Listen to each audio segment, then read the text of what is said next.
What makes the CDC so sure that it stops with this one individual? Well, some of that, of course, is the confidence the CDC has in its own protocols and in public health infrastructure in this country. That's what makes this so different from what's happening in West Africa, is that a place like Dallas has the public health infrastructure to try and to be in a position to be able to isolate this patient, to be able to trace the people he came into contact with, and to be able to break it down from there. It's a level of confidence that not every country in the world has, but the United States has in the public health system.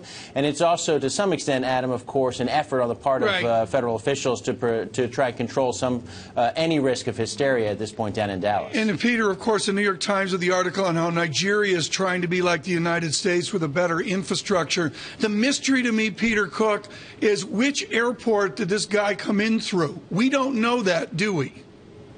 We don't know that. We don't know the carrier. We don't know if he stopped in multiple cities on the way. But the CDC director, Tom, says that doesn't matter. And the reason it doesn't matter is because he didn't show any symptoms even before he got on the plane or when he got off the plane. He actually had his temperature taken before he boarded the plane. We did learn that detail.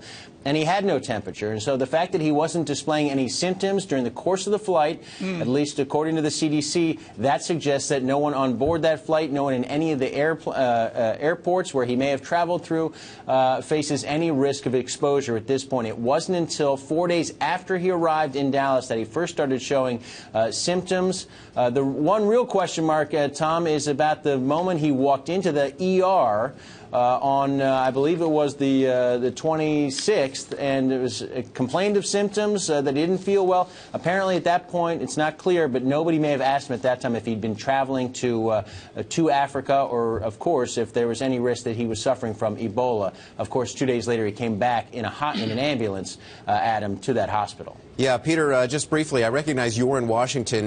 This panel is patients in Dallas. But any angst, concern, et cetera, in Dallas? I know I would be scared if I were in Dallas. It's just kind of human reaction. Obviously, it's a huge story down in Dallas, but there's one factor here that's worth considering. One of those doctors who was initially came down with Ebola, one of those American doctors, Kent Brantley, is from the Dallas area. That community has followed his case very, very carefully and has seen an American come down with Ebola and survive and live to tell the tale. I think that's important. I've heard from some folks down in Dallas that that's made a big difference to people in the community. They followed his case so carefully, they know you can survive Ebola, and that, again, the risk, if you weren't exposed to this person in a direct fashion, little risk, if any, to anyone else in the Dallas area. Okay, understood. Hey, Peter, thanks for that perspective.